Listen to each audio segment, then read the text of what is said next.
All right, guys, today we're going to be talking battle belts. Obviously, I like to talk kit a lot, give you guys different options, go over some different setups. I got my buddy Lee again here from Barely Training. We recently did a video on chest rigs, so make sure to check it out. I'll post a link below in the description. A lot of information there, a lot of cool different options to consider. So again, just wanted to give you guys different options, different types or different reasons for certain belt setups. I'll let Lee go over it and go over why he set up the belts the way he did. If you don't mind, Lee, kind of just introducing yourself and go over the options and letting him know why you set up the way you did. Sure. All right, guys, so today we're going to go over 3 different battle belts. So we're going to kind of do the same thing. We're going to go from heavy and easy to instructor-y type belt where it's just the simple kind of things. I'll start with this one. I really like this one. It's actually made by Cry Precision. So you can see there's a bunch of stuff on there. What I like about it is it does not use an inner belt. This is a belt that's simply made to just wrap around your body. So you just come around and you just wrap it on. Done. Now you have your battle belt set. That's it. That's the way this is used. It's called an outer belt only. It's heavy. It has the padding on it, so it locks in all over the place. This is like a really good bug out belt because I don't have to undo my belt loops. I don't have to mess around with other things. I like this buckle on it a little bit better. I can get a little bit more precision because I can easily adjust this. It actually came with this from Cry Precision, which is a set it once, that's it, and then you just click in. I'm not a big fan of this because, you know, adjusting these, especially when they're tucked down inside of here, gets really cumbersome. You go have a big dinner the next morning, you're not fitting this, so I don't like that one. So what I like to do is use this one. So I can adjust this simply by just doing that. That's the easy adjust right there. So it's gonna fit me whether I have a big sweatshirt on, jeans, rain pants, whatever. This will fit around all of that, very simple. If I want it loose and fast, I can go straight through there. If I want it tight, I can actually use the buckle and tighten it down. So what you're gonna see here is a system. It's a very complex pattern. It goes pistol, pistol, rifle, mag, holster. That's what you're gonna see, and each one of them is gonna have that same pattern. And you know why? Oh, I was waiting for your answer. It's because in your brain, there's a thing called muscle memory, some people call it. Guess what? Your muscles don't have memory. Your muscles are a vehicle. Your brain is the driver. Your brain is building neural pathways to these places that you set up on your kit. So if I set my pistol mags, my rifle mag, and my holster at the same exact spot on every single belt, my neural pathway automatically triggers where to go. So no matter what belt I have, the pistol mags are in the same exact spot because I can do that without even thinking. Rifle, rifle, pistol, pistol, holster. You're gonna see that pattern on every single belt I show you today. But this one, because it's built out more heavily, I have a multiplier, I have a dump pouch, I have a grenade pouch, I have that extra pouch that I'll show you is on each one. It's a multifaceted belt that has a lot more on it, and it's a good go-to because, again, you just throw it on and go. The brand names on this are kind of all over the place. As you will see on every single belt, they're usually kind of sticking with a group of brands, but this one's kind of all over the place because, again, I was going for that AOR1 look with multicam. So these are really cool pouches. They're brand new. It's a guy from Instagram. Can't remember his name exactly, but I'll tell Tyler in a minute because he's making some really cool stuff. He's sewing it at home and just making really cool pouches. These are pistol pouches. I love them. This is from S&S Precision. It's kind of an older mag pouch. You can see there's almost no pocket, so your mags are sticking out down here. But this is really good for maritime activity because water doesn't even affect this at all. 1, it's plastic. 2, there's no pocket for water to sit in. This is from our good friends at T3. They don't make this camo anymore, so I'm glad I got it. But that's just a quick, simple multiplier pouch. I throw them in there, but it also works really good for a flashlight, a little handheld. It's a good just utilitarian. I got my half-face blades knife, got the dump pouch, and I think this is Eagle, if I remember correctly. An Eagle, an Eagle. A lot of the AOR1 stuff you see these days is older Eagle stuff. This is a dump, this is a grenade pouch, and this is a AR pouch. This is actually a double mag pouch. I love this double mag pouch. I actually kind of did something silly there. I covered this Velcro so that it opens even faster and silent because that Velcro, when you're trying to get something out, it drives me nuts. I kind of cover that, especially with this pocket, because I tend to get into a lot, because you'll see it ends up being my phone pocket. I talked about it earlier in the last video. Crushing screens on an iPhone sucks, so I tend to actually just do this a lot. If I'm not wearing a plate carrier or something, then I can just buckle that in. So if I'm constantly opening this, we're out in the range, I don't want to be like, you know, so I just throw that in there. And then this is a True North hanger. I really like this one. It's pretty expensive, I'm not gonna lie, especially compared to the Safariland, but I wanted something robust for this belt because this could absolutely be an end of the world belt. The way it's set up and just everything is super quality. I'm running the SLS ALS. So this is the Safariland quick disconnect for the holsters. And I like that because I can set up belts and run all my holsters on each belt. It's super easy. This has it, that has it. It's easy. The holster itself is Safariland, and you'll see almost proprietarily do I run Safarilands. And the ALS system, I think, is the fastest on the market. It retains the gun well, and these are indestructible. You can see this one's been on the ground and rubbed out a couple times. So again, like the holster compatibility of this is awesome. Say I want to run a light, but no, I don't want to run a light today. So I can easily swap these holsters. And I actually have at home a box full of holsters that all have this on it, because no matter what belt I grab, no matter what holster I grab, we're good to go at the end of the day. I can actually put this one over here now.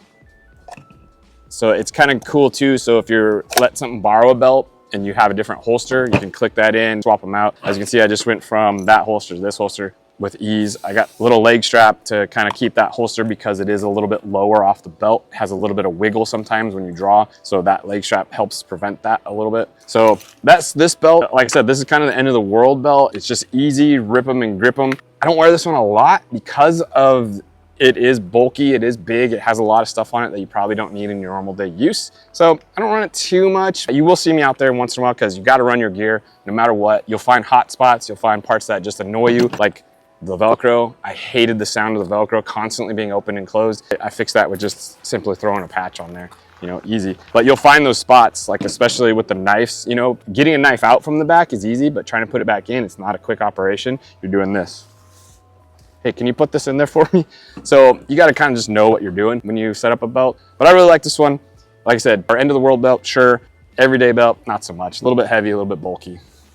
All right, so next we're gonna go into the core belt, which I think Tyler has talked about a little bit. This is the core battle belt. And I really, really like this belt. It's what I call my instructor belt because it's powered down to just the basics. Again, 2 pistol mags, rifle mag, knife, rifle mag, holster. You're gonna see that same pattern on all these belts, no matter what I use. But what I really, really like about this one, we'll talk about this in just a second, this is a huge part, is the adjustability on this belt. Kind of how I showed you the adjustability on this one is super simple. This one is super simple as well. That's it, right there. Oh, big lunch day, come out to right there. Oh, I just worked out, I'm skinny, right there. It's super easy. Push of a button and it slides in. So that's why I like to run this a lot when I'm teaching, because it's so simple to throw on and take off. I don't want to sit there at lunch with this sitting on. I can, sure, but when it's that easy to take on and off, it's just nice to just rip it off when you're standing around talking. Like I said, you do see the similarities. These all are the same company, you notice. These are the S-Tech Kiwis. I really like these. They are nylon, so they have a little bit of quietness opposed to plastic. Nylon's a little bit quieter sometimes when you're going prone or brushing against buildings or whatnot. They do have the Kydex insert, so they hold the mags really tight. They have a nice aesthetic look to them. I threw that little bit of Velcro on there with just some super glue, throw a patch on there, no problem. But I just like the ease of this, the lightweight. These things are super light. You can see just the lightweightness, the simpleness of it. It's a great belt, but part of that greatness is this greatness. So when they designed this belt, a lot of times, and I'll show you on this belt, a lot of times your inner belt is set to one size. You got to crank it down, first of all, to get it tight enough. And second, that's the size it is all day. Where this belt, core, was genius. And right there is where their genius lies. So you set this belt as your inner belt like this, right? So as you cinch down your belt, that gives you the room to squeeze it in when you're tightening this down. This part is rigid and hard, but this part just mushes up and gives way so that you can tighten your belt down without wearing this super crazy tight all day. Because like I said, when I tear this off to have lunch, this goes back to normal and I'm set. And I mean, you don't want to set it too loose, but it goes back to normal and I can just relax a little bit, take the weight off, take the tightness off. And this is genius. I actually run this belt with all my belts now. This is, again, just an inner belt. That's why you see the Velcro here, and it Velcros to this belt, which is a really cool way to make them tight and fit in the right spot, and just comfortability. Man, you can zip it on real quick, especially when you're using the core buckle. This belt is also the most adjustable. That's why I like it a lot and I use it a lot. And you see all that pattern there? Again, with the holster, you can swap it out. So, and this right here, I forgot to mention, because this is the True North one that's adjustable on its own. So you can run the True North in different configurations because of the hole patterns. So the hole patterns in the back allow you to actually run your holster at kind of whatever degree you want. Whereas this is the Safariland mid-ride. This is a heck of a lot cheaper than that, but it's a lot less adjustable. So you get one drop from your holster and you get plastic, but that's it. You can see it's just bolts straight in, and that's that. So if you like the ride on this, it's really good. In fact, you'll see I run this on all my belts but this one. So I really like the mid ride. There is a lower version. Once you start getting too low, it's really out of the way of where your actual natural pistol grip is. I don't like to run them high on my belt because then I'm doing this to grab the gun itself. So I found mid gets out of the way of your wearing full kit, and it naturally puts my hand in that right spot. And there's, you know, Amazon has them. Get the Safari Line ones because they're really good. This right here is a game changer for the Safari Line holsters. You'll notice I have them on all of them. This is called the nub mod. It's fantastic. It actually redesigns the angle of this to match your thumb so that you can easily pop it open, where the Safari Line one itself isn't that fantastic. These are about 25, 30 bucks, and trust me, it will shave time off your draw. It is that good. I forgot to mention this guy right here. It's a belt keeper. Core actually gives you a belt keeper that's a loop. I like this one because it's just Velcro and I can adjust it. It's a little bit easier to get the belt in there, and it has a little shackle there so I can snap gloves on there, or ear pro, or whatever has a loop. It's just nice to have sometimes. The knives, I'll go through in a second because I have 3 different knives, but 2 out of 3 come from the same company. So I'll go over those and kind of compare them all. In fact, speaking of the knife company, this belt is kind of an interesting belt. This is a pure modification. This is an EDC belt. This comes from the company called Kill Bad Dudes. This was not designed to be a holster rig at all. This is designed to be a daily carry belt. Yeah, you're like, what the heck? How is it a holster rig then? So what I did is I had a friend of mine sew Velcro on the inside. So I was able to turn this everyday belt into a holster belt. And what that does is it gives me, one, an ultra light, simple belt, a nice belt. It's sturdy, it's robust. You can see the Cobra buckle there. It's a nice belt. I really like it. And now I can run it as holster rigs. So you can see the difference is, whereas this, all the pouches are mollied on, same with this is mollied. This is a totally different concept. You're actually running things around the belt itself. You're actually running them around the belt. But what I did is I just got sticky Velcro, stuck that there. So now it sticks to the inner belt just fine. I didn't lose any Velcro space by adding this stuff around the belt because I re-added that. So you can see even the knife, even on that metal clip, there's now Velcro there. So this thing adheres to my belt along the whole way. Even you can see right there on my tourniquet holder, right? Still Velcro, just sticky Velcro. I'm telling you, sticky Velcro is the best. It just sticks, you know, especially when you're running all this stuff, it works. So again, 2 pistol, rifle, knife, rifle, holster, same pattern. All over again, same exact pattern. So there's a combination of carriers here. These are the HSDI plastic tacos, which I like a little bit better than the fabric ones. And that's just personal preference. I like the plastic ones. They are a little bit more expensive, but I really like them, especially on this belt. I actually re-ran the shock cord because a lot of times they have long shock cord. So I re-ran it in some OD green, but then I zip tied them. So to keep it nice and tight, nice and small, cut it short. This is the S-Tac Kiwis again. I'll tell you the honest to God secret is you buy the 308 pouches and they'll still fit 5.56 mags, but now they'll fit AK mags as well as 308 mags. So I run an AK quite a bit, so I like to get the 308 pouches, and you can see it's not much bigger. That's actually a 5.56 one, but I like to run these because they're not much bigger, but now I have every mag I can think of for a rifle fits in here. The retention still works for the 5.56 mag limit? 100%. Still holds a five. I mean, if I'm jumping out of a plane doing cartwheels and stuff like that, it may not hold, but running as much as I do, running and gunning, it'll hold a 5.56 mag. I'm running P mags, so they are a little bit bulkier than like your standard metal mags. So I haven't tried it with those, but P mags still harness really, really well. A tourniquet, as you can see on there. This is a 5.56 version of that. And I went with 5.56 again, because I just wanted a little bit tighter for the phone, because this one is a little bit loose. Didn't want to lose my phone as I'm running around. So I did go with a 5.56 version for that one specifically. But the great part is, even if you're not running your phone, you got an extra 5.56 mag. I don't really run mags back here very often unless it's like, hey, we need all of it. Bring everything, everything. How many mags can you fit? Yes, that's how many you need. So I did that. Again, it works for what I need it to work for. Safari Line, this is actually a 2011 holster. Again, with the sticky Velcro. I got the leg strap to again hold that down. Mid-ride, this is a really interesting holster. They have a little bit different of a nub mod for this, but they still make one. So make sure when you go on Nub Mod's website, you look at the right part, because all the holsters require different ones. Again, this is just a simple everyday belt that I turned into a battle belt with some Velcro. So the thigh strap, again, I made it at home. You can see there's blue stitching in there, that's because that is the color that was in the sewing machine when I started using it. I don't like big bulky ones. This one's okay, but I'm probably gonna be switching it out pretty soon. Look at that buckle, is ginormous. Not really my jam, but I had this laying around, so I threw it on there. This one I made, literally all you do is you buy webbing online. This is 1 inch. You buy a couple plastic pieces that you can get at Michael's, you can get anywhere. These are just simple Fastex buckles, and I just sewed it myself. I just used what I got. It works. So you can see I even made this one. Again, bought some AOR1 online and got a buckle. You know, this is all easy. This is a homemade, but I like the simplicity of it. I like the size of it. It's small, it's adjustable. So I pretty much set it once and forget it, but it's still adjustable just in case someone else wants to use that. So let me talk about this inner belt, because this one is kind of designed to go with this one. This is an older version of an inner belt that I really don't use at all anymore, because notice you set it and that's it.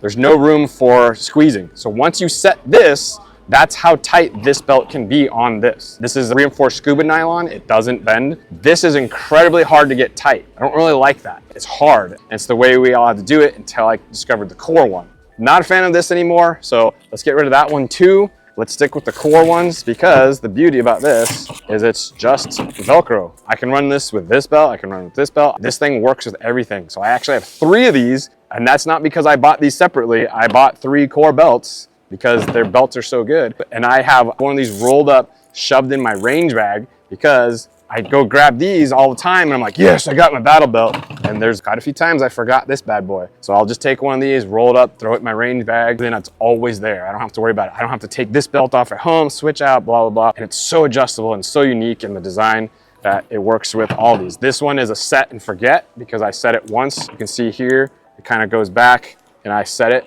And this is pretty much a set size. So now I'm gonna go into the knives. So this is a half face blades knife. This is also a half face blades knife. And this is a 3 Dog knives. This is out of a company out of Alaska that my dad sent me. What you can see there is use and battle scars. This sheath, as much as I like it because it's easy to get the knife out, you can see that it gets a lot of debris in there. I'll roll around, get in the dirt. You can see how battle wounded that is. Debris gets in there. It locks the knife up. But what I love about this sheath is it has that kind of quick release mechanism, so you can push on it. It's not necessarily designed to be rolling around in the dirt. Sometimes it happens. You're trying to get underneath a car, trying to get under a barricade. Again, these are half face blades knives. This one, I actually had a leather sheath made for, just because this is a little bit nicer of a kit and I wanted a nice little leather sheath. I actually had that made aftermarket to fit the knife perfectly. I thought it looked a little bit nicer, lasts longer than Kydex on this rig. Is that from Bredo and Star Leather? Yeah, actually it is. Shout out to Star Leather, guys. Yeah, it says another local company. Yeah, he's a good dude. Like I said, I send him leather stuff all the time. This is the half face blades Kydex itself. This is my very first half face blades knife. I've had it for a very long time. Remember I talked earlier about those rings. I do like that ring for ease of pull. So that fits right in there. So that's a little bit of spray paint texture on there. I know people are like, oh my gosh, you spray painted something to do with half face blades. Yes, I did, because I use my stuff. I want it to fit a certain way. I want it to fit a certain thing. I use it. You know, this doesn't live in a safe. This is a great knife to use constantly. All these are half face blades, 3 Dogs knives.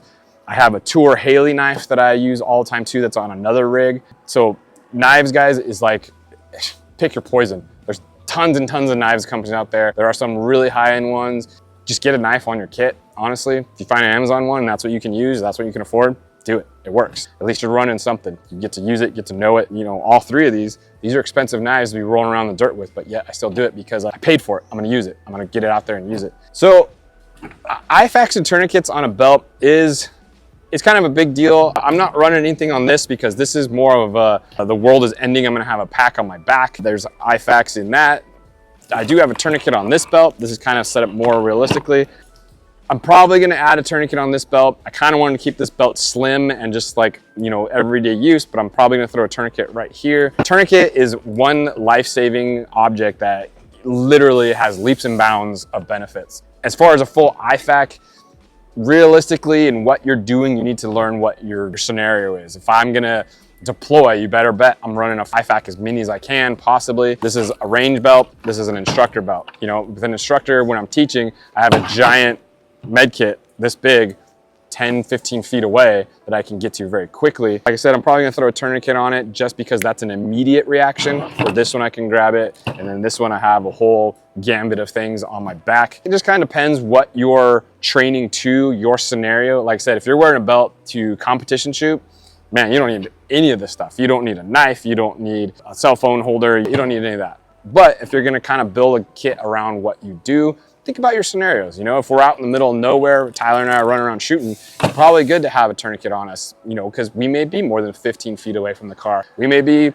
who knows, you know, we may park the cars one place and patrol out to another. Just something to think about. Again, if you guys have any questions on any of this stuff, shoot Tyler a comment, direct message, or whatever. Just get it to him. We'll get you answered. I promise you I will get it. But yeah, these are the 3 belts that I chose to bring today because of the versatility of, like, you have the wraparound, you have the battle belt, and then you have the I made a belt. So again, you don't have to buy one of those belts on the market. You can find a belt you really like this Kill Bad Dudes one, and make it a battle belt if you have a little bit of a thought process going into it. So there you go. If you guys have any questions or comments, like you said, shoot me a comment down below. We'll make sure to get you helped out. Hope you guys enjoyed the video today, and thank you for watching.